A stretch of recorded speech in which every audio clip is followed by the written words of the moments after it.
भद्रं कर्णेभिः शृणुयामदेवाः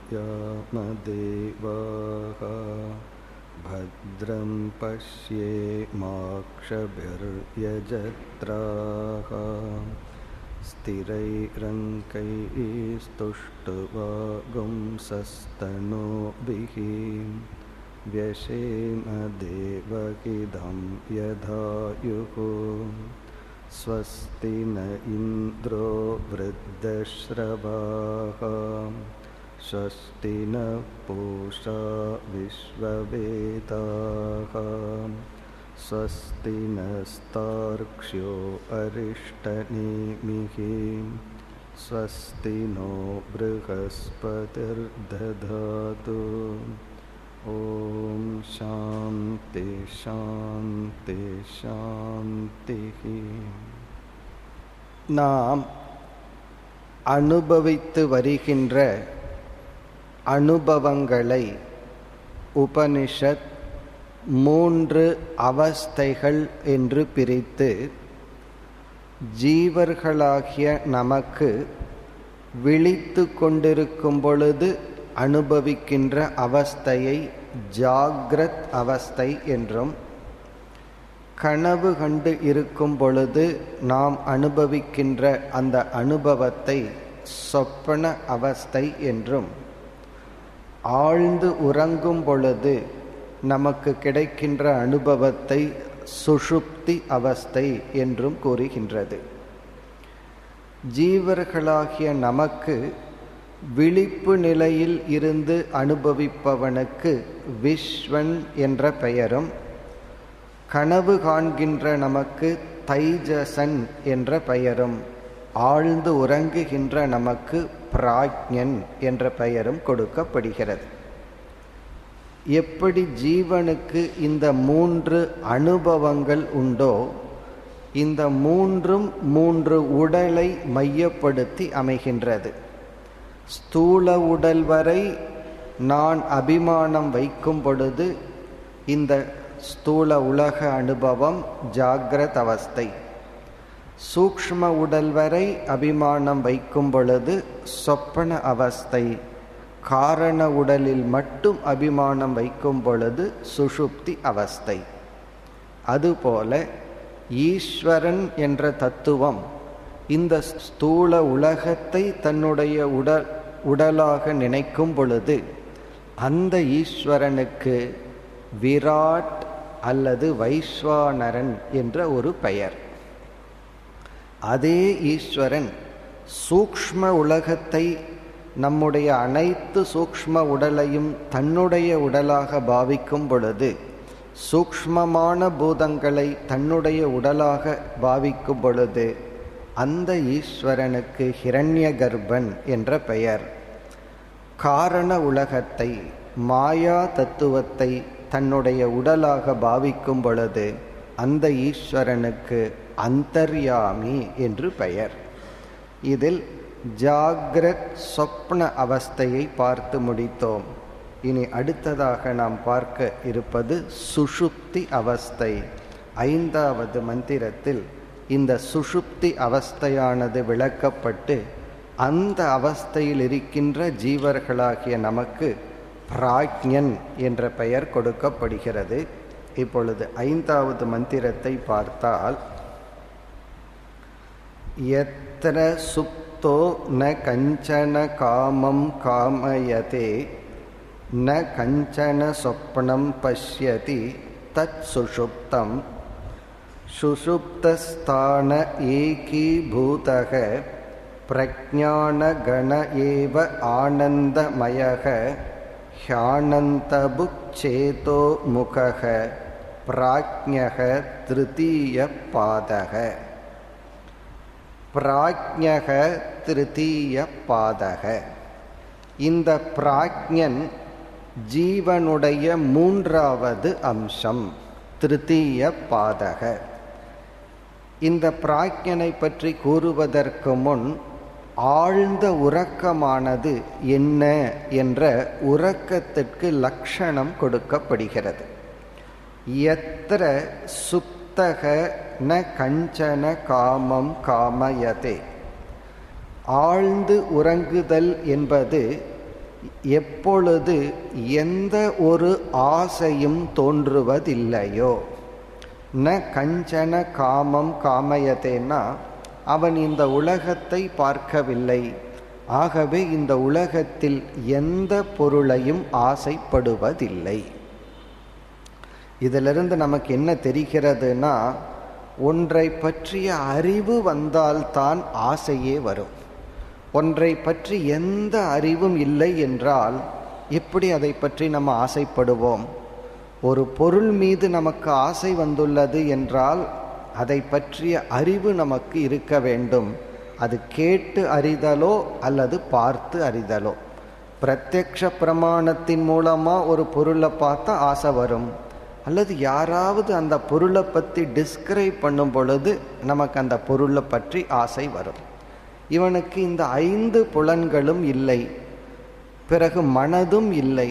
அப்படி இருக்கும் பொழுது ஆசைக்கு இடமே இல்லை. இப்போ ஆசை அற்ற நிலை.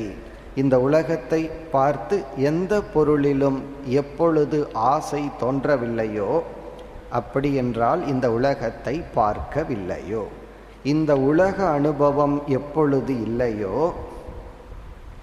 ந கஞ்சன சொப்பனம் பஷ்யதி, அதே சமயத்தில் எந்த கனவையும் காணவில்லையோ.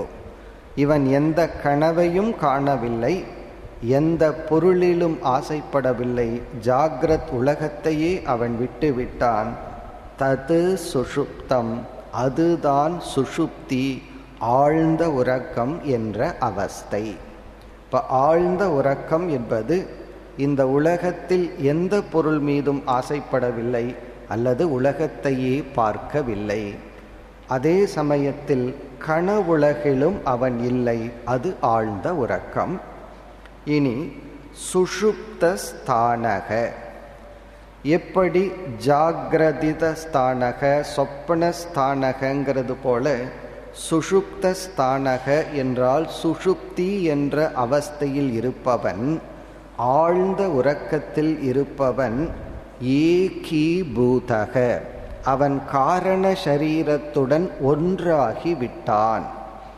அதாவது சூக்ஷ்ம சரீரங்களெல்லாம் பிளவுபட்டுள்ளது, அப்படி இல்லாமல் ஒன்றாகி இருப்பவன் பிரஜ்ஞான கணக. பிரஜ்ஞான கணக என்றால் சுஷுப்தியில் ஜாகிரத்தில் அவனுடைய அறிவானது பிளவுபட்டு இருக்கும். முதல்ல ஒன்றை அறிவான், பிறகு இனியொரு அறிவு, இனியொரு அறிவுன்னு வேறுபட்ட அறிவை உடையவன். ஆழ்ந்த உறக்கத்தில் அவனுக்கு ஒரே ஒரு அனுபவம், ஒரே ஒரு அறிவு. அந்த அறிவு, நான் ஆனந்தமாக இருக்கின்றேன், நான் எதையும் அறியவில்லை. அவனுக்கு அந்த ஒரு அனுபவம். இந்த அறிவை அறிகிறேன்னு கூட தெரியாது.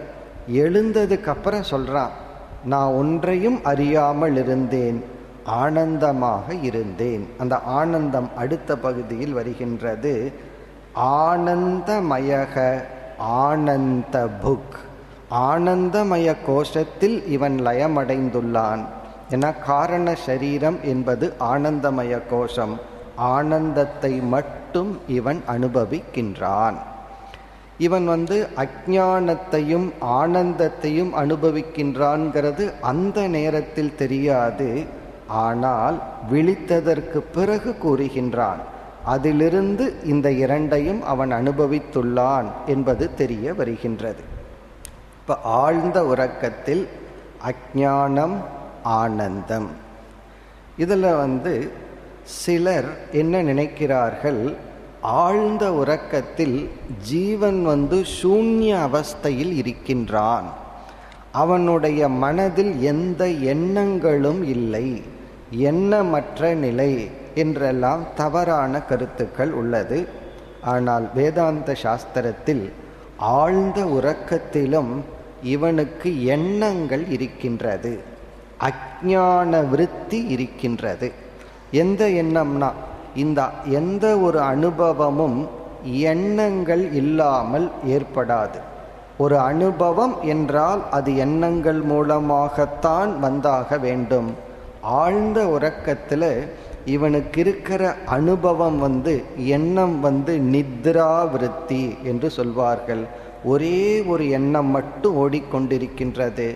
அந்த எண்ணத்தை தான் விழித்ததற்கு பிறகு ரீகலெக்ட் பண்ணி சொல்றான்.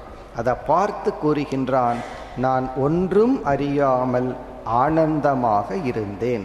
அந்த ஆனந்தத்தை அனுபவிக்கின்ற எண்ணம். இப்போ நம்ம ஹாலில் கொஞ்சம் பேர் இருக்கோம்.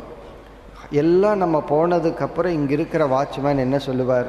இந்த ஹாலில் இப்போ யாருமே இல்லை. அப்போ இவர் எதை பார்க்கின்றார்?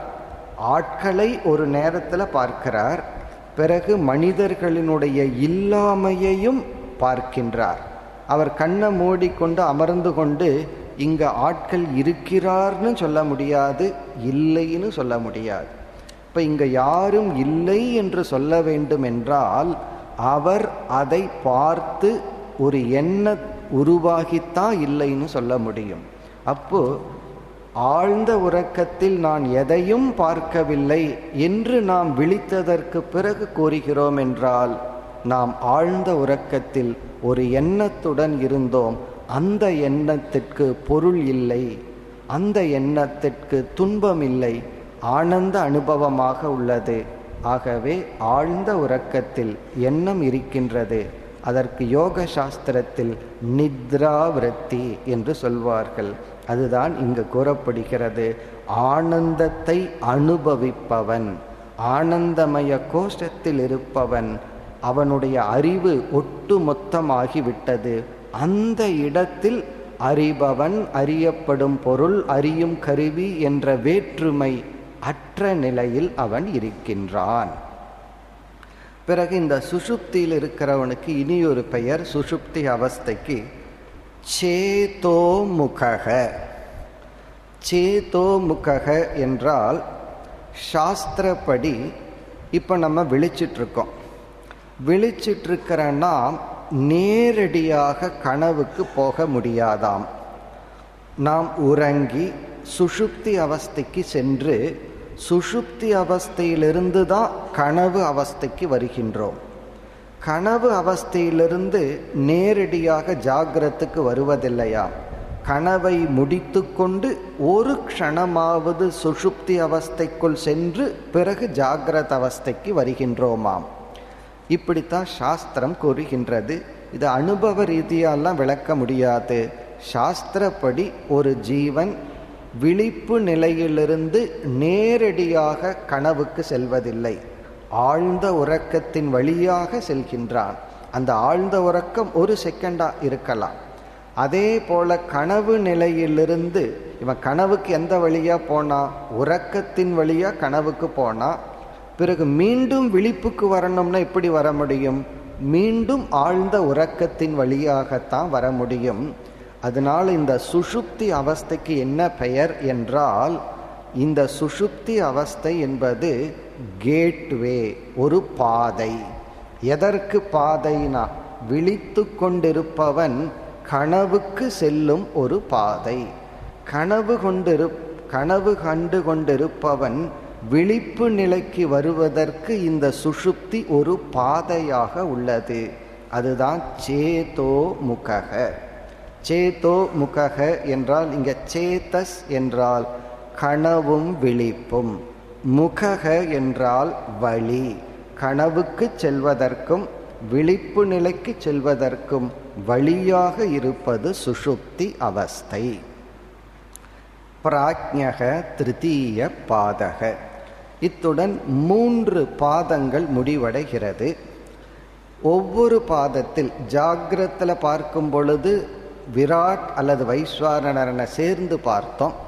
சொப்பனத்தில் பார்க்கும் பொழுது ஹிரண்ய கர்ப்பனை சேர்த்து பார்த்தோம். சுஷுப்தியில் இந்த மந்திரம் சுஷுப்தியை மட்டும் கூறியுள்ளது.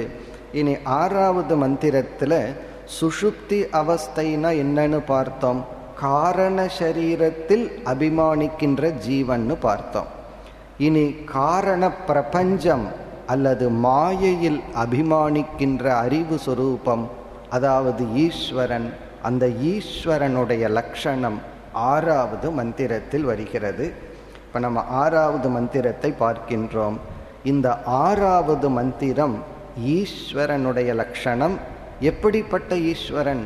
மாயையோடு தன்னை அபிமானித்த அந்தர்யாமி என்று அழைக்கின்ற ஈஸ்வரனுடைய லட்சணம். ஆறாவது மந்திரம்.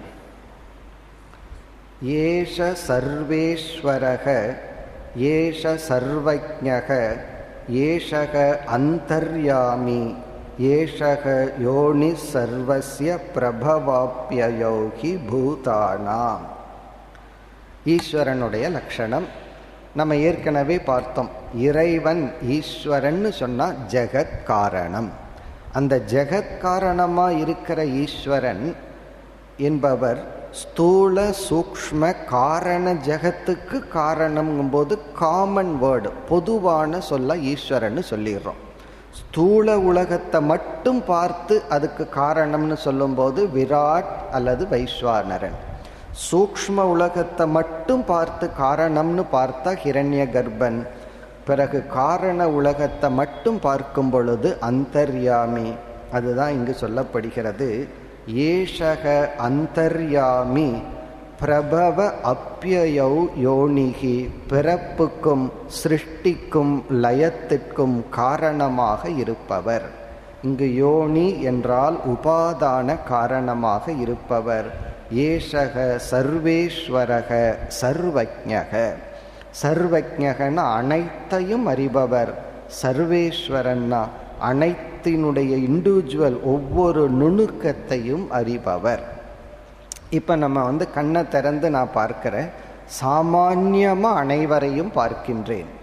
பிறகு நான் ஒருத்தரை பார்க்கும் பொழுது என்ன லூஸ் பண்ணுறேன்? மற்றவர்களை லூஸ் பண்ணுறேன். இப்படி பார்க்கும் பொழுது எல்லாத்தையும் சேர்ந்து பார்க்கிறேன்.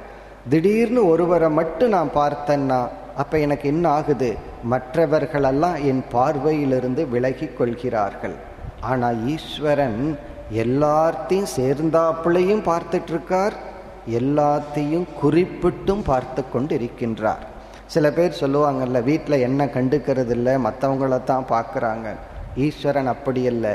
எல்லாரையும் சர்வேஸ்வரக சர்வஜ்ஞகன்னா குறிப்பாகவும் பொதுவாகவும் அனைத்தையும் அறிகின்ற தன்மையுடைய இறைவன் உபாதான காரணம்.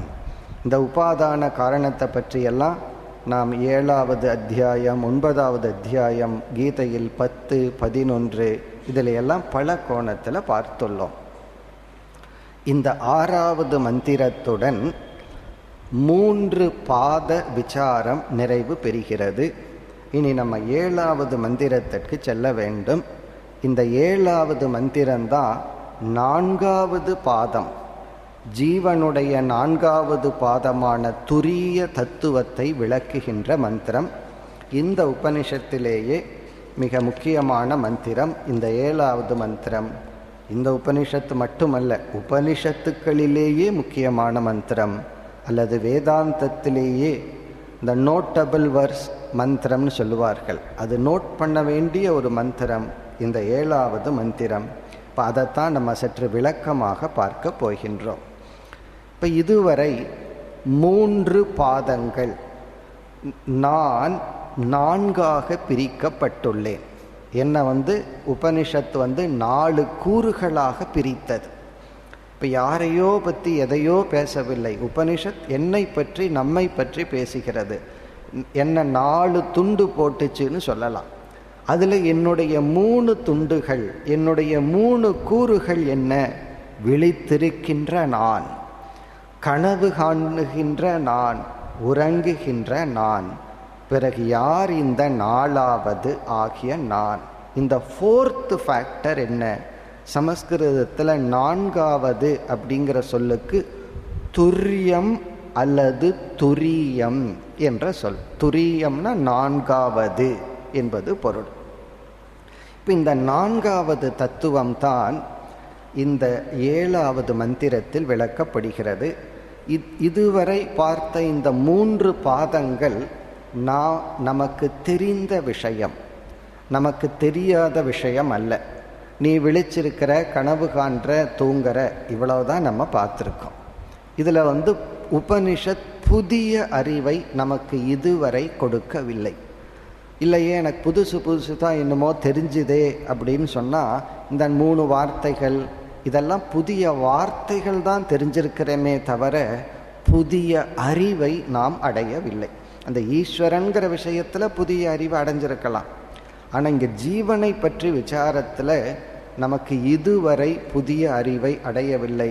சில புதிய வார்த்தைகளை தெரிஞ்சிருக்கிறோம். விஸ்வன், தைஜசன், பிராக்ஞன், புதிய 3 வார்த்தைகள். ஆனால் இந்த 3 பாதங்களும் நமக்கு ஏற்கனவே தெரிந்த அனுபவத்தை உபனிஷத் ஒரு புதிய அறிவை கொடுப்பதற்காக இதுவரை அனுவாதம் செய்தது. அனுவாதம்னா நமக்கு தெரிஞ்சதையே உபனிஷத் கொஞ்சம் ஆர்கனைஸ் பண்ணி கொடுத்துச்சு. இனிமேல் உபனிஷத் நமக்கு கொடுக்கின்ற அறிவு இருக்கே, அதுதான் புதிய அறிவு. அதனால முதல் 3 பாதங்களை அனுவாத வாக்கியம் என்றும், 4வது பாதமாகிய என்னை பற்றி உபனிஷத் கொடுக்கின்ற அறிவை பிரமாண வாக்கியம் அப்படின்னு சொல்றோம்.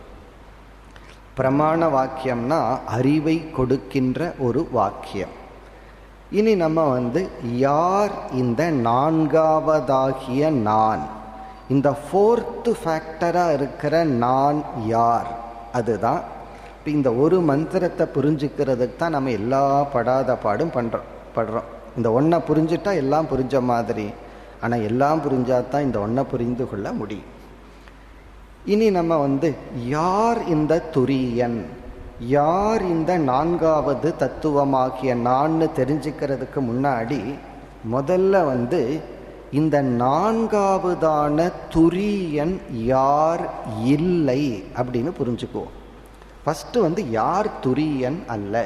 இந்த 4வதா இருக்கிற நான் யாருன்னு நினைச்சிடக்கூடாது, யாருன்னு தப்பா புரிஞ்சிக்க கூடாதுன்னு பார்த்துட்டு பிறகு யார் இந்த துரியன், அந்த துரிய தத்துவத்தை உபனிஷத் எப்படி விளக்குகிறது, எப்படி புரிய வைக்கிறது அப்படிங்கிறதுக்கு வருவோம். அப்போ நம்ம இப்போ எந்த விசாரத்துக்கு வந்துள்ளோம்? 7வது மந்திரத்துக்கு வந்துள்ளோம். அது ஒரு பெரிய மந்திரம். அதை நம்ம நேரடியாகவே படித்து பொருள் பார்ப்போம்.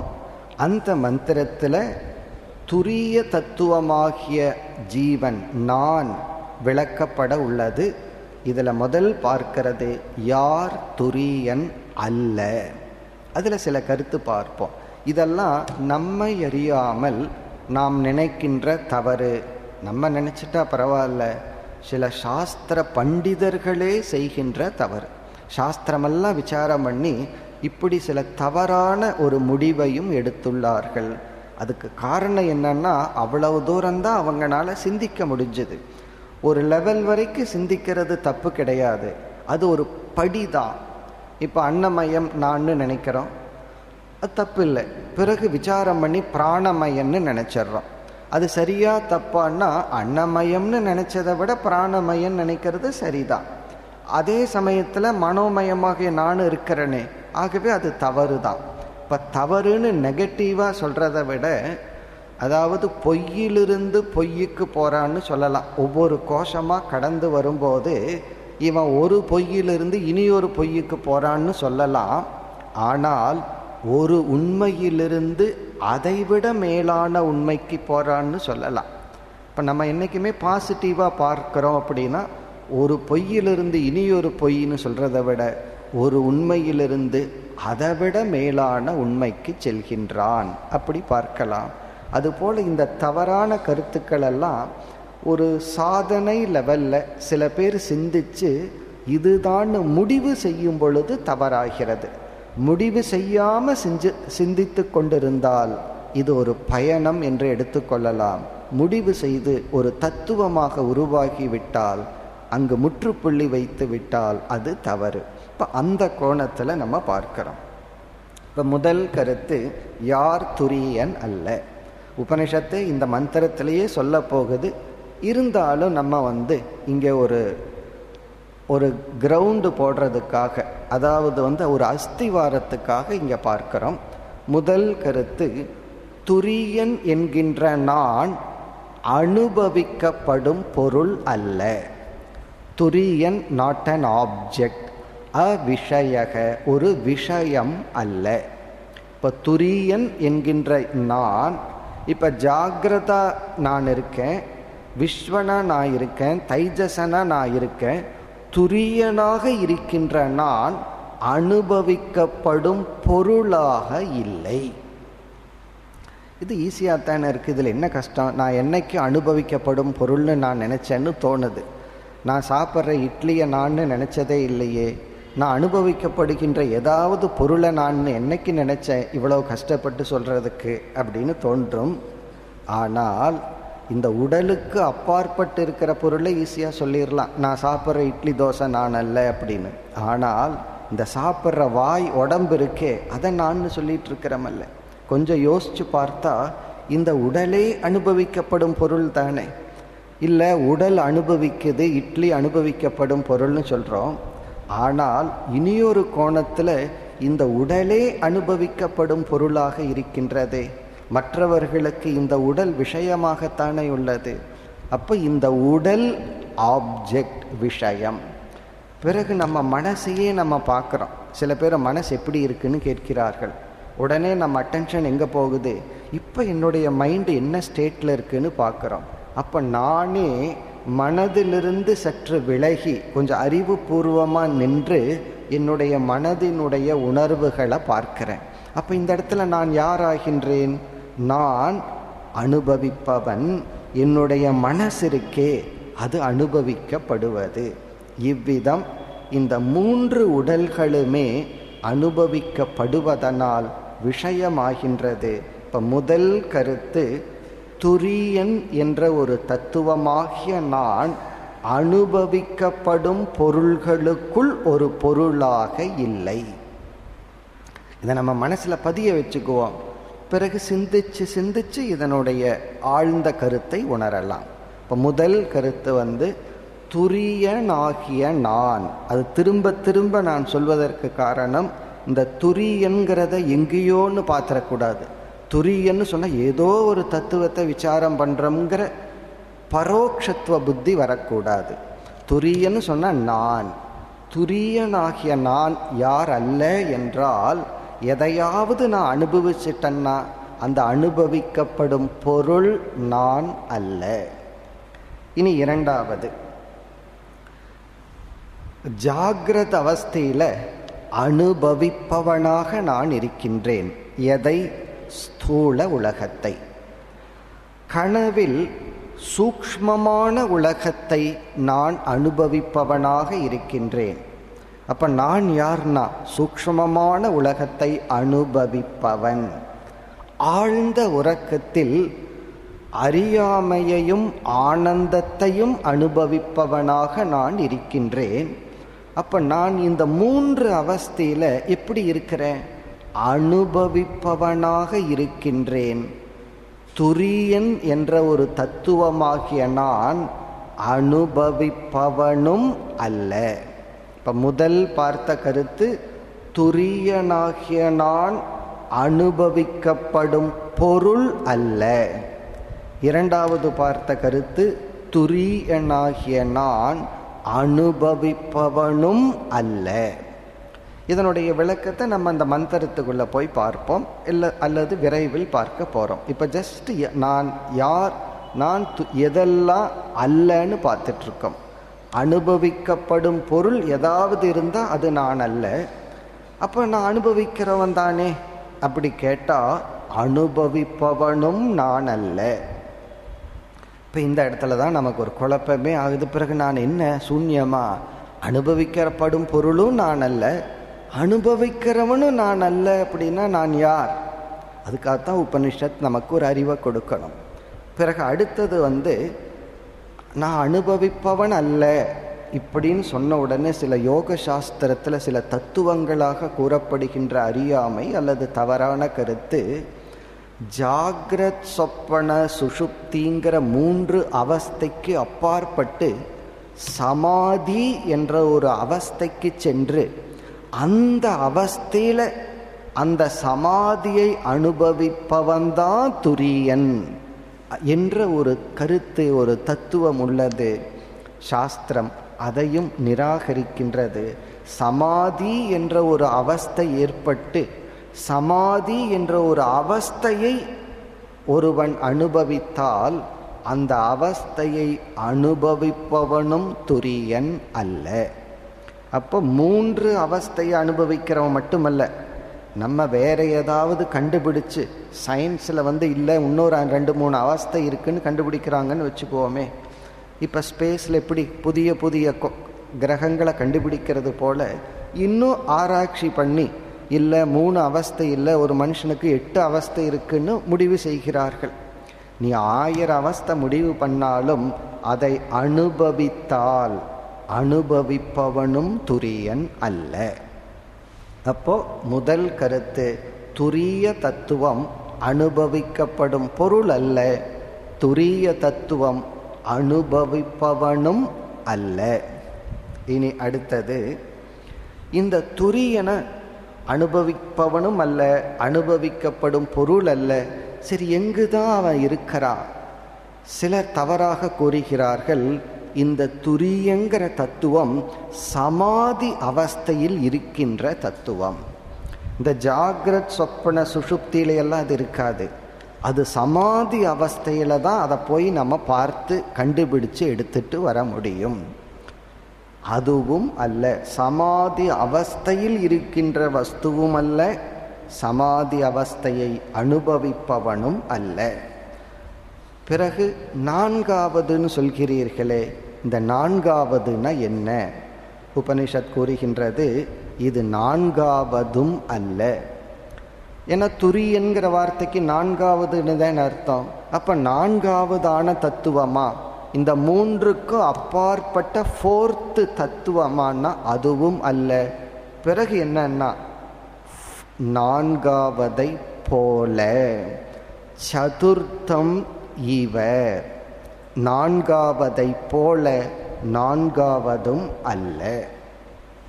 இனி நம்ம இந்த 4வதுன்னு சொல்லி இது 4வதா 4வது அல்லவா, இதுதான் கேள்வி. இப்போ இவ்வளவு நேரம் துரியன் துரியன்னு சொல்லி கடைசியில் என்ன செஞ்சிட்டோம், 4வதும் அல்ல 4வதை போல. இப்போ இதை நம்ம புரிந்து கொள்ள வேண்டும். இனி இந்த எது துரியன் அல்லங்கிற டாப்பிக்கை முடிச்சிட்டோம். இனி நேரடியாக அந்த துரியன்கிற வார்த்தைக்கு வருகின்றோம். அப்படி வந்த உடனே ஒரு பெரிய கான்ட்ரடிக்ஷன் அல்லது பாரடாக்ஸ்னு ஆங்கிலத்தில் சொல்கிறோம், ஒரு எதிர்மறையான கருத்து உபனிஷத் நமக்கு கூறுகிறது. அதாவது ஒரு கருத்தை சொன்னால் நம்ம புத்தி புரிஞ்சுக்கும், ஆப்போசிட்டாக ஒரு கருத்தை சொன்னாலும் புரிஞ்சுக்கும், ரெண்டையும் சேர்த்து சொன்னால் புத்தியினால் புரிஞ்சுக்க முடியாது. இப்போ பேய் இருக்கா இல்லையான்னு கேட்குறோம். ஒருத்தன் இருக்குன்னு சொல்கிறான், ஓகே சந்தோஷம் புரிஞ்சாச்சு. ஒருத்தன் இல்லைன்னு சொல்கிறான், சந்தோஷம் புரிஞ்சாச்சு. இருக்கு ஆனால் இல்லைன்னு சொன்னால் என்ன ஆகிறதுனா, இது புரிஞ்சுக்கிறதா புரிஞ்சுக்காததா? அதே போல் 4வதுன்னு சொல்லிட்டா புரிஞ்சிருக்கு, ஏதோ 4வது தத்துவம். இல்லை 4 அல்ல அப்படின்னு சொன்னால் ஓகே 4வது அல்ல. 4வதை போலன்னா நம்ம என்ன புரிஞ்சுக்கிறது? இப்போ அதைத்தான் புரிஞ்சுக்க இப்போ முயற்சி பண்ணுறோம். இந்த மாதிரி கடினமான சூழ்நிலையில் சாஸ்திரம் சில திருஷ்டாந்தங்கள் உதாகரணம் மூலமாக புரிய வைக்கும். இப்போ நம்ம ஒரு உதாகரணத்துக்கு போகிறோம். இந்த கருத்தை புரிஞ்சுட்டா மந்திரம் ஈஸியாக ஓடிடும். இப்போ எக்ஸாம்பிள் என்னவென்றால், ஒரு ஆபரணம், நகை அப்படின்னு ஒரு சொல், பிறகு வளையல் அப்படின்னு ஒரு சொல், மோதிரம் அப்படின்னு ஒரு சொல். இப்போ இந்த 3 சொற்களை எடுத்துக்கொள்வோம். நகை, வளையல், மோதிரம். இப்போ நான் சொல்கிறேன், உங்களுக்கு 4வதாக ஒரு தத்துவத்தை அறிமுகப்படுத்துகிறேன். அந்த 4வதான தத்துவம் தங்கம் அப்படின்னு ஒரு 4வது தத்துவத்தை அறிமுகப்படுத்தியாச்சு. தங்கம்ங்கிறது 4th 4வது தத்துவம். இப்போ நம்முடைய கேள்வி என்னவென்றால், இந்த நகையும் தங்கமும் ஒன்றா வேறா? நகை ஈக்குவல் டு தங்கம்னு ஐடென்டிஃபிகேஷன் பண்ணிடலாமா, பண்ண முடியாதா? என்ன சொன்னாலும் ப்ராப்ளம்.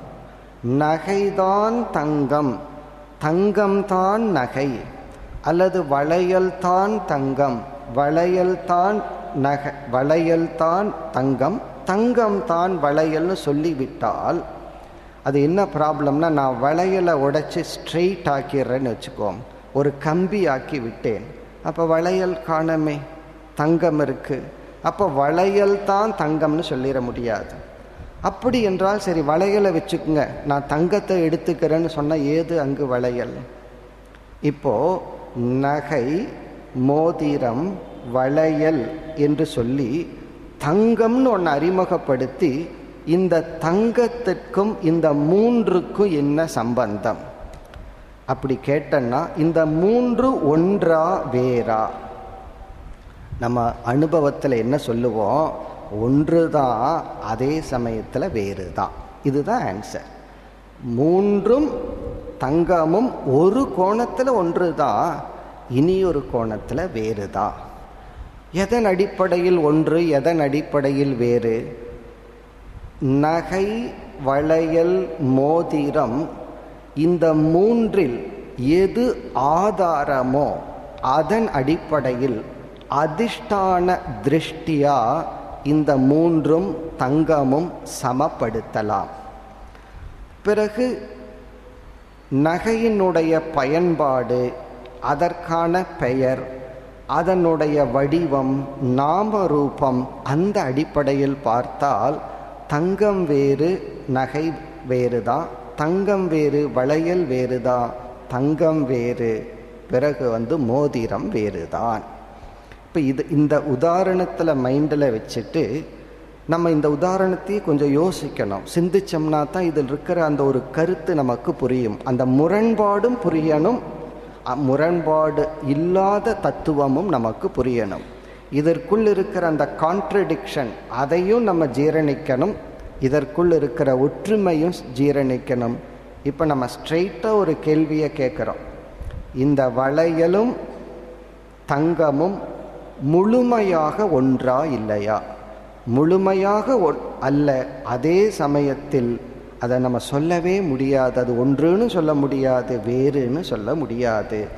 பிறகு என்னன்னா, மனசுக்குள்ள புரிந்து கொள்ள முடியும், வாயிலையெல்லாம் சொல்லிட்டு இருக்க முடியாது. உண்மையிலேயே இந்த மூன்று ஆபரணங்களுக்கும் தங்கத்துக்கும் உள்ள உறவை வாயிலையெல்லாம் சொல்ல முடியாது, எனக்கு புரியுது அவ்வளவுதான். சும்மா இந்த இடத்துல பேச வேண்டாம், எனக்கு புரிஞ்சு போச்சு அவ்வளவுதான். அதே போலதான் விஸ்வன், தைஜசன், பிராக்ஞன், இந்த மூன்றும் துரியத்துடன் ஒன்றானவனா வேறா? இங்க துரியம்ங்கிறத தங்கம்னு எடுத்துக்கிறோம். நகை, வளையல், மோதிரம், இந்த மூன்றையும் விஸ்வன், தைஜசன், பிராக்ஞன். இப்ப நம்முடைய கேள்வி, விஸ்வனும் துரியனும் ஒன்றா வேறா? என்ன பதில் சொல்லுவோம்? வளையலும் தங்கமும் ஒன்றா வேறா? ஒன்று, அதே சமயத்தில் வேறு. அது எப்படி ஒன்று அதே சமயத்தில் வேறா இருக்க முடியும்? இருக்கே, வளையலும் தங்கமும் ஒன்றாகவும் இருக்கிறது, வேறாகவும் இருக்கிறது. ஏன் வேறுன்னு சொல்றோம்? உடைச்சிட்டோம் அப்படின்னா தங்கம் இருக்கு, வளையலை காணோம், வேறுதான். அதே சமயத்தில் தங்கம்ங்கிறது ஒன்று இல்லாமல் வளையல்னு ஒன்று இல்லை, ஒன்று தான். அதுபோல இப்போ இந்த உதாரணத்தை நம்ம மனசில் பதிய வச்சுட்டு பிறகு சிந்திப்போம். இனி நம்ம விஷயத்திற்கு வருவோம். துரியன் என்ற ஒரு தத்துவமும் விஸ்வன் என்ற தத்துவமும் ஒன்றா வேறா என்றால், விஸ்வன்கிறது யார்? நான். எப்படிப்பட்ட நான்? ஸ்தூல சூக்ஷ்ம காரண சரீரத்துடன் அபிமானம் வைத்த நான். அந்த அபிமானத்தின் விளைவாக ஸ்தூல உலகத்தை அனுபவித்துக் கொண்டிருக்கின்ற நான் விஸ்வன். பிறகு யார் துரியன்? கேவல தங்கம் அப்படின்னு சொல்றான். கேவலம்னு சமஸ்கிருதத்தில் சொன்னா அது மட்டும், ஜஸ்ட் தட் அலோன். இப்போ வெறும் தங்கம் மட்டும்தான் ஆதாரம். அப்போ துரியம் என்ற ஒரு தத்துவத்திடம் ஸ்தூல சூக்ஷ்ம காரண சரீரத்தை சேர்க்கும் பொழுது விஸ்வன் என்ற ஒருவன் வருகின்றான். அப்ப இந்த துரியம்ங்கிறது யாருன்னா, விஸ்வன் என்ற ஒருவனிடத்தில், அதாவது இப்பொழுது விழித்து கொண்டிருக்கின்ற நம்மிடத்தில் மூன்று உடலும் சேர்ந்து பார்த்தால் அவன் விஸ்வன். யார் தைஜசன்? அந்த துரியனிடத்தில், துரியன்கிறவன் தைஜசனுக்குள்ள இருக்கிறான். ஸ்தூல சரீரத்தை மைனஸ் பண்ணிட்டு காரண சரீரம் சூக்ஷ்ம சரீரத்தை மட்டும் சேர்ந்து பார்க்கும் பொழுது யார் இருக்கா? அவன்தான் தைஜசன். அப்ப தைஜசன் என்பவன் துரிய தத்துவம் பிளஸ் காரண சூக்ஷ்ம சரீரம். இனி யார் பிராக்ஞன்? துரியன் பிளஸ் வெறும் காரண சரீரம், இவன் பிராக்ஞன். எப்படி? நகை என்பது தங்கம் கூட்டல் ஒரு விதமான நாமரூபம், ஒரு விதமான பெயர், ஒரு விதமான ரூபம்.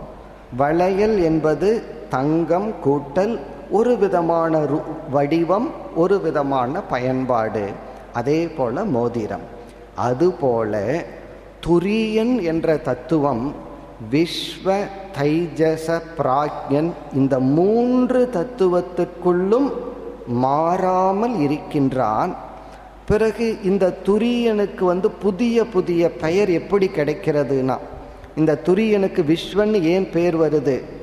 மூன்று சரீரமும் சேர்ந்து ஒரு அவஸ்தை வரும் பொழுது, இரண்டு சரீரம் சேர்ந்து ஒரு அவஸ்தை வரும் பொழுது வேறொரு பெயர், ஒரு சரீரம் ஒரு அவஸ்தை வரும் பொழுது வேறொரு பெயர்.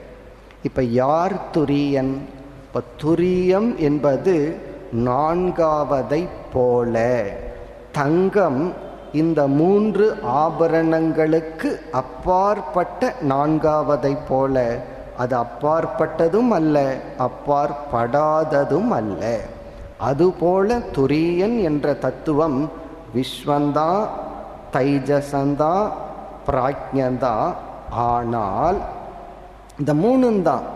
ஆனாலும் இந்த மூன்றில் இருக்கிற உடலை நீக்குனா துரியன். இந்த மூன்றுல எதையோ ஆட் பண்ணியிருக்கிறமே, 3 உடல், 2 உடல், ஒரு உடல். அந்த உடலுக்கு தகுந்த அனுபவங்கள், உலகங்கள். இந்த உடலை நீக்கினாவே உலகமும் போயிடும். அந்த உடலை நீக்கி அனுபவத்தையும் நீக்கி, ஏன்னா உடல் போனால் அந்த அனுபவம் போயிடும். ஸ்தூல உடலை நீக்கிட்டோம்னா ஸ்தூல உலக அனுபவம் போயாச்சு. சூக்ஷ்ம உடலை நீக்கிட்டோம்னா சூக்ஷ்ம அனுபவமும் போயாச்சு. காரண உடலை நீக்கிவிட்டால் காரண அனுபவமும் போயாச்சு. இந்த மூன்று அனுபவமும் மூன்று உடலையும் நீக்கிவிட்டால் வெறும் துரியன் எந்த அனுபவமும் அற்றதாக, எந்த உடலும் அற்றதாக இருக்கின்றானே, அந்த துரியன்தான் உண்மையான ஜீவன். இந்த அறிவை அல்லது ஜீவனுடைய உண்மைத்தன்மை என்ற இந்த அறிவை உபனிஷத் இந்த மந்திரத்தில் நமக்கு உபதேசம் செய்கிறது. அப்ப இந்த 7வது மந்திரம் என்ன பண்ணுதுன்னா, துரியனை ஜாகிரத் சொப்ன சுஷுப்தியை போல இவன் துரியன்கிற ஒரு தத்துவத்திற்கு, துரியனாகிய எனக்கு இனியொரு உடல் இருக்கு, இனியொரு அனுபவம் இருக்குன்னு சொல்லாம இந்த மூன்றையும் வரிசையா சொல்லி, இந்த துரியம்ங்கிறது மூன்றுக்குள்ளேயும் இருக்கின்றது. அதே சமயத்தில் மூன்றில் உள்ள உபாதிகள் உடல் அற்றதாகவும் உள்ளது. இதை எப்படி புரிய வைக்க முடியும் நமக்கு? அதனால உபனிஷத்து நம்மை பார்த்து, நம்மை பார்த்துனா விஸ்வனாக இருக்கின்ற என்னை பார்த்து. இப்போ இந்த உபனிஷத்து நமக்கு ஒரு உபதேசத்தை பண்ணணும்னா நாம் எந்த அவஸ்தையில் இருந்தால் உபனிஷத்தினுடைய உபதேசத்தை கேட்க முடியும்? இப்போ இந்த கிளாஸில் நாம் எந்த அவஸ்தையில் இருந்தால் இந்த கிளாஸ் கேட்டுட்ருப்போம்? சுஷுப்தி அவஸ்தையில் இருக்கிறோம்னு வச்சுக்குவோமே, ஏதாவது ஒன்று வருமா? அல்லது சொப்பனத்தில் இருக்கிறோம்னு வச்சுக்குவேமே, 2 சொப்பனம், தூங்கி கனவு காண்றது அல்லது கண்ணை மூடிட்டு வேற எதையாவது நினச்சிட்டு இருக்கிறது. இந்த 2 அவஸ்தையில் இருந்தால் நமக்கு அறிவை அடைய பிரமாணங்கள் கிடையாது. அப்போ நம்ம எந்த அவஸ்தையில் இருந்தாகணும்? நம்ம ஜாகிரத அவஸ்தையில் இருந்தாகணும். அதனால தான் சில பேர் ஞானத்தை சமாதி அவஸ்தையில் அடைய முடியுங்கிற தவறான கருத்தும் உண்டு. ஞானத்தை சமாதி அவஸ்தையில் அடைய முடியாது. ஏன்னா ஞானத்தை அடையணும் அப்படின்னா அந்த ஞானத்தை அடையக்கூடிய அவஸ்தை ஜாகிரத அவஸ்தை. இப்போ சமாதி அவஸ்தையில் ஞானத்தை அடைய முடியும் என்பது உண்மையானால் உபனிஷத்து இப்போ என்ன பண்ணியிருக்குன்னு தெரியுமோ, நான் 3ஐயும் முடிச்சுட்டேன், இனிமேல் பேசுறதுக்கு ஒன்றும் இல்லை, நீங்கள்லாம் பேசாமல் சமாதி அபியாசம் பண்ணுங்கன்ட்டு போயிருக்கும். நம்ம என் சமாதி அபியாசம் பண்ண சொல்லிட்டு அதுக்கு மேலே உபனிஷத் எதுவும் பேசி இருக்காது. உபனிஷத்தில் அதுக்கு மேலே எந்த உபதேசமும் இருந்திருக்காது. ஏன்னா சொல்ல வேண்டியதை சொல்லாயாச்சு, இனி பண்ண வேண்டியதை நீங்கள் பண்ணுங்கன்னு சொல்லிடும். இதெல்லாம் யோகாசனத்துக்கு ரைட். ஒரு யோகா டீச்சர் சொல்லி கொடுத்துட்டு நான் சொல்ல வேண்டிய ஆசனத்தை சொல்லி கொடுத்தாச்சு, இனி ஆரோக்கியம் வரணும்னா பேசாமல் எக்ஸசைஸ் பண்ணுங்கன்ட்டு அவர் போயிடுவார். இப்போ யோகா கிளாஸுக்கு போய் எல்லா கிளாஸ்லேயும் அவரே பேசிகிட்டு இருக்காருன்னு வச்சுக்குவோமே, அது என்ன யோகா கிளாஸ்? அவர் வந்தார், நம்ம உட்கார வச்சார், பேசிகிட்டு இருக்கார், எந்த ஹெல்த் இம்ப்ரூவ் ஆகாது. அவர் என்ன பண்ணணும்னா ஒரு கிளாஸ் மாதிரி எடுத்துட்டு பிறகு நம்மை செய்ய வைக்க வேண்டும். அப்போ தான் ஒரு மாற்றம் நடக்கும், ஆரோக்கியம் கிடைக்கும். ஆனால் இந்த ஆத்மாவை புரிஞ்சுக்கிற விஷயம், துரியத்தை புரிஞ்சுக்கிற விஷயம் என்னவென்றால், அங்கு செய்து அடையும் பலன் அல்ல, கேட்டு அடையும் பலன். என்ன கேட்கணும்? அப்போ கேட்டு அடையும் பலன்னா கேட்கறது யாருன்னா ஜாகிரத அவஸ்தையில் இருக்கிற விஸ்வந்தான் கேட்க முடியும். அதனால அடுத்த மந்திரம் அந்த விஸ்வனை பார்த்து, விழித்து கொண்டிருக்கின்ற ஜீவனாகிய நம்மை பார்த்து, ஏற்கனவே உபனிஷத் சொல்லியாச்சு, இந்த விஸ்வனாகிய உனக்கு சில தகுதிகளெல்லாம் இருக்கணும். அதான் சாதன சதுஷ்டய சம்பத்தின்னு சொல்கிறோம். விவேகம், வைராகியம் போன்ற சில தகுதிகள். இப்படிப்பட்ட மனதை நீ அடைந்து என்னுடைய இந்த வார்த்தையை நீ கேட்க வேண்டும். அப்படி கேட்டால் நீ யார் என்பது விளங்கும். இப்ப யார்? தகுதியை அடைந்த ஜாகிரத் அவஸ்தையில் இருக்கின்ற விஸ்வனை பார்த்து உபனிஷத் என்ன சொல்கின்றது?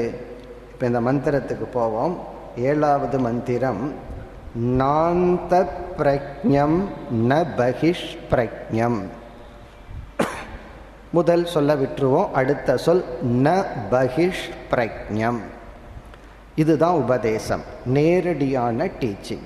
இப்போ யாரிடம் யார் பேசுகிறார்கள்? உபனிஷத். இந்த இடத்துல உபனிஷத்துனா குருவானவர், ஆசிரியர், விழித்து கொண்டிருக்கின்ற ஜீவனிடத்தில், விஸ்வனாக இருக்கின்ற ஜீவனிடத்தில். இன்னும் குறிப்பா சொல்ல போனா 3 சரீரத்திலும் அபிமானமுள்ள ஜீவனிடத்தில் விழித்து கொண்டிருக்கின்றதுன்னா என்ன அர்த்தம்? நான் காரண சரீரம், சூக்ஷ்ம சரீரம், ஸ்தூல சரீரம், இந்த 3 சரீரத்திலையும் அபிமானம் வச்சிருக்கேன். அப்போ நம்ம உபனிஷத்துக்கிட்ட போகும் பொழுது அபிமானத்தை எல்லாம் விட்டுட்டு போகக்கூடாது. அபிமானத்தோடு தான் போகிறோம். ஸ்தூல சரீரத்தில் 4 புத்தியில தான் போகிறோம். அப்படிப்பட்ட புத்தியுடன் உபனிஷத்தினுடைய டீச்சிங்க்கு நம்ம அமருகின்றோம். இப்போ சிஷ்யன் குருவினுடைய வார்த்தையை கேட்கும்போது அவன் ஸ்தூல சரீரத்துடன் உடைய அபிமானத்துடன் தான் அமர்ந்து கொண்டிருக்கின்றான். அவனை பார்த்து குரு அல்லது உபனிஷத் என்ன சொல்கிறது? ந பகிஷ் பிரக்ஞம் என்றால், துரியன் என்ற ஒரு தத்துவமானது, அதாவது நீதான். ஆனால் எப்படிப்பட்ட நீ? ஸ்தூல உடல் வரை இப்போ ஒரு அபிமானம் வச்சிருக்கிறையே, வச்சுட்டு இந்த உலகத்தை அனுபவிச்சுட்டு இருக்கிறையே, அந்த நீ அல்ல. அப்போ உபனிஷத் நம்மைய பார்த்து என்ன சொல்லுது? அந்த நானா இருந்தால் தான் இதை நான் புரிஞ்சுக்க முடியும். ஒரு கால் நான் ஸ்தூல சரீரத்தில் அபிமானம் இல்லாமல் குரு கிட்ட உட்கார்ந்துருந்தேன்னா, குரு நீ ஸ்தூல சரீரம் அல்லன்னு சொல்லும்போது அந்த வார்த்தை எனக்கு வராது. ஏன்னா நான் அங்கே இல்லையே. அப்போ இப்போ நான் எப்படி அமர்ந்து கொண்டுள்ளேன்? விஸ்வனாக அமர்ந்து கொண்டுள்ளேன். ஸ்தூல சரீரத்தையும் சூக்ஷ்ம சரீரத்தையும் ரிஃபைன் பண்ணி அமர்ந்து கொண்டுள்ளேன். இதை அழிச்சிட்டு நான் குரு கிட்ட வரல. ஸ்தூல உடலையும் சூக்ஷ்ம உடலையும் காயப்படுத்தி கொண்டோ அழிச்சிட்டோ நான் அமரவில்லை. இதையெல்லாம் வெரி மச் ஒழுங்காக வச்சுட்டு குரு கிட்ட அமர்ந்து கொண்டுள்ளேன். குருவினுடைய உபதேசம் என்னன்னா, விஸ்வனாகிய நீ, விஸ்வனாகிய உனக்கு நான் சொல்கிற உபதேசம், உண்மையில் நீ யார் என்றால் இந்த 3 உடலோடு இப்ப அபிமானம் வச்சிருக்கிறையே, இந்த 3 உடலும் அதனால் அனுபவிக்கின்ற உலகமும் அல்லது அந்த கர்த்தா போக்தா நீ அல்ல. இப்போ உபனிஷத்து நெகேட் பண்ணது. இந்த உடலோடு அமர்ந்து இருக்கின்ற என்னை பார்த்து இந்த உடலும் இந்த உடலால் கிடைக்கின்ற உலகத்தை அனுபவிப்பவனும் நீ அல்ல. இப்ப தங்கம் இருக்கு, வளையல் இருக்கு. சப்போஸ் வளையலுக்கு அறிவு இருக்குன்னு வச்சுக்கோமே, அந்த வளையலுக்கு தன்னுடைய சொரூபத்தை புரிய வைக்கணும், தான் யாருங்கிறத புரிய வைக்கணும். ஏன்னா வளையல் கண்ணாடியிலையும் பண்ணலாம், வளையலை எதுக்கு மண்ணிலையும் பண்ணலாம், எதில் வேணாலும் பண்ணலாமே. அப்போ அந்த வளையல் என்னுடைய சொரூபம் தங்கம்னு புரிய வைக்கணும். அப்போ அந்த வளையலுக்கு என்ன உபதேசம் பண்ணணும்? வளையலாகிய நீ தங்கமாக இருக்கின்றாய், இந்த நாம ரூபமாக இல்லை அப்படின்னு சொல்லணும். இப்போ அந்த வளையல் தான் தங்கம்னு புரிஞ்சுக்கணும். அப்படி புரிஞ்சுக்கிறதுக்கு தான் உடஞ்சு கம்பியா ஆனாத்தான் அது புரிஞ்சுக்குமா? அது வளையலாகவே இருந்துட்டு தான் தங்கம்னு புரிஞ்சுக்க முடியுமா? தான் தங்கம்னு புரிஞ்சுக்கணும்னா அந்த நாம ரூபத்தை உடைச்சு ஒரு கம்பி ஆனாதான் புரிஞ்சுக்க முடியுமா? கம்பியானா தன்னை கம்பின்னு தான் நினைச்சிட்டு இருக்கோம். அப்போ ஒரு வளையல் வளையலாகவே இருந்து கொண்டு தான் தங்கம்னு புரிஞ்சுக்கலாம். ஒரு நகை நகையாகவே இருந்து கொண்டு தன்னை தங்கம்னு புரிஞ்சுக்கலாம். ஒரு மோதிரம் மோதிரமாகவே இருந்து கொண்டு புரிந்து கொள்ளலாம். விஸ்வன் விஸ்வனாகவே இருந்து கொண்டு நான் துரியன் என்று புரிந்து கொள்ளலாம். அப்படி விஸ்வன் விஸ்வனாக இருந்து தன்னை துரியன் என்று புரிந்து கொண்ட விஸ்வன் ஜீவன் முக்தன். அவன்தான் ஞானி, அவன்தான் மோட்சத்தை அடைந்தவன். ஒரு வளையல் வளையலாகவே இருந்து கொண்டு தான் தன்னுடைய சொரூபம் என்னன்னு புரிந்து கொள்வது போல் ஒரு விஸ்வன் விஸ்வனாகவே இருந்து கொண்டு தான் துரியன் என்று புரிந்து கொள்ளலாம். இதுதான் வேதாந்தத்தினுடைய மைய கருத்து. இதை புரிஞ்சிட்டா புரிஞ்சாச்சு, இதை புரியலினா புரியறதுக்கு முயற்சி பண்றோம். வேற எவ்வளவு உபனிஷத் என்ன படித்தாலும் இந்த கருத்து நமக்கு புரியணும்.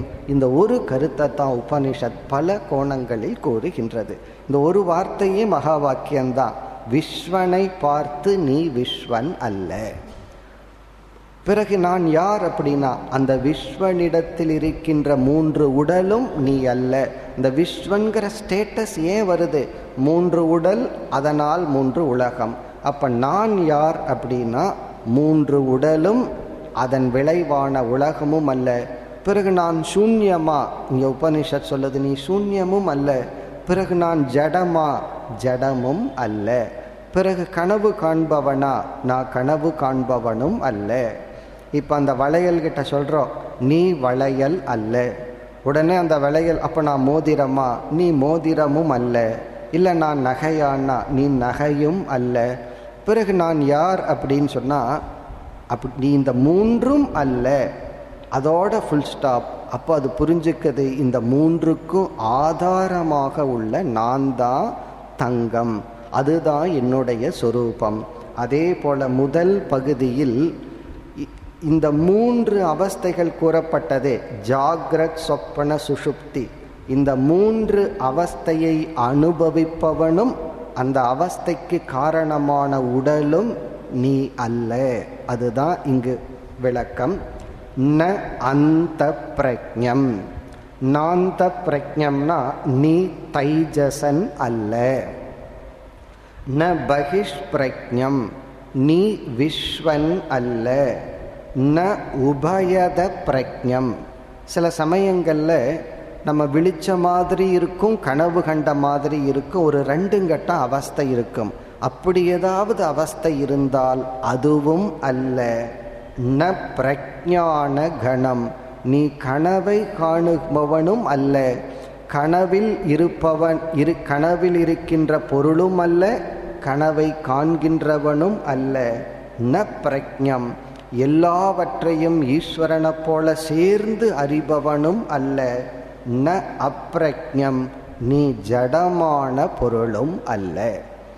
நீ எந்த அனுபவிப்பவனும் அல்ல, அதே சமயத்தில் ஜடமும் அல்ல. இப்போ இந்த கான்ட்ரடிக்ஷனை நம்ம பார்க்கணும். நீ அனுபவிப்பவனும் அல்ல, ஜடமும் அல்ல. ந அப்ரக்ஞம்னா நீ ஜடமும் அல்ல. பொதுவா அனுபவிப்பவன் உணர்வுடையவன், அனுபவிக்காதது ஜடம்.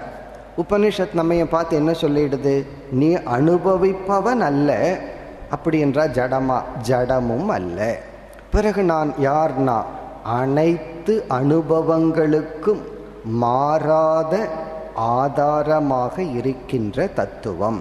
இப்ப நான் யார் என்றால், நான் ஜடமான பொருளும் அல்ல, அனுபவிப்பவனும் அல்ல. நம்ம சம்சாரம் எங்கிருந்து ஆரம்பிக்குது? அனுபவத்திலிருந்து ஆரம்பிக்கின்றது. குறிப்பா விசேஷ அனுபவத்திலிருந்து ஆரம்பிக்கின்றது. சாமானிய அனுபவத்தில் சம்சாரம் கிடையாது. நாம் அஞ்ஞானத்தை அனுபவிச்சுட்டு இருக்கோம், எதையுமே அறியவில்லை, ஒரு துக்கமும் இல்லை. ஆழ்ந்த உறக்கத்தில் நம்ம எந்த விசேஷ அனுபவத்தை அனுபவிக்கல, பிரிச்சு பிரிச்சு துவைத அனுபவம் இல்லை. ஒரே ஒரு அனுபவம், அஞ்ஞான விருத்தி, நித்ரா விருத்தி. அந்த இடத்துல சம்சாரத்தை அனுபவிக்கவில்லை. அப்போ தூங்கிட்டே இருந்துடலாமான்னா தூங்கிட்டே இருக்க முடியாது. இந்த கர்ம வினை இருக்கே, அது நம்ம எழுப்பி விட்டுரும். பிறகு இந்த விசேஷ அனுபவங்கள் மூலமாக நம்ம சம்சாரத்தை அனுபவிக்கிறோம். அது கனவா இருக்கலாம் அல்லது விழிப்புணர்வா இருக்கலாம். விசேஷ அனுபவங்கள், இந்த அனுபவிப்பவன் சம்சாரியாக இருக்கின்றான். பிறகு யார் அசம்சாரி? நான் ஏதாவது கம்ப்ளைண்ட் பண்ணும்போது இதை அனுபவிச்சங்கிற அடிப்படையில் தான் கம்ப்ளைண்ட் பண்ணுறேன். இந்த உடலினுடைய உபாதி அனுபவித்தேன், என்ன அவன் திட்டுறான், ஒரு அனுபவத்தை நான் ஆதாரமாக வச்சுட்டு தான் என்னுடைய சம்சாரத்தை கூறுகின்றேன். ஒரு கால் நான் அனுபவிப்பவனே இல்லை என்றால் எனக்கு ஏது சம்சாரம்? அப்போ சாஸ்திரம் நாம் சொல்கிற சம்சாரத்திற்கு விடிவு கொடுக்கவில்லை. சாஸ்திரத்தை சொல்லுது சம்சாரத்தை அனுபவிக்கிறதுக்கு ஆளே இல்லை. சம்சாரத்துக்கு தீர்வு சொல்லவில்லை, சம்சாரமே இல்லை என்ற உண்மையை நமக்கு புரிய வைக்கின்றது. இப்போ இதுக்கப்புறம் சம்சாரம் இருக்காதான்னா சம்சாரத்தை அனுபவிக்க மாட்டேன். சம்சாரம்னா துயரம், துயரத்தை அனுபவிக்க மாட்டேனா அப்படின்னா துயரம்னு ஒன்று இருந்தாத்தேன்னு அனுபவிக்கிறதுக்கு, அல்லது அனுபவிப்பவன் ஒருத்தன் இருந்தாத்தேன துயரத்தை பற்றியே பேசுவது. அப்படி அனுபவிப்பவனே அல்ல, அனைத்து அனுபவத்திற்கும் ஆதாரமாக இருக்கின்ற கேவல சைத்தன்ய தத்துவம்தான் துரிய தத்துவம். இது ஒரு பகுதி. இனி அடுத்த பகுதியில் மேலும் இந்த துரிய தத்துவம் விளக்கப்படுகின்றது. நாளை தொடர்வோம். ஓம் பூர்ணமத பூர்ணமிதம் பூர்ணாத் பூர்ணமுதச்யதே பூர்ணஸ்ய பூர்ணமாதாய பூர்ணமேவாவசிஷ்யதே. ஓம் சாந்தி சாந்தி சாந்தி.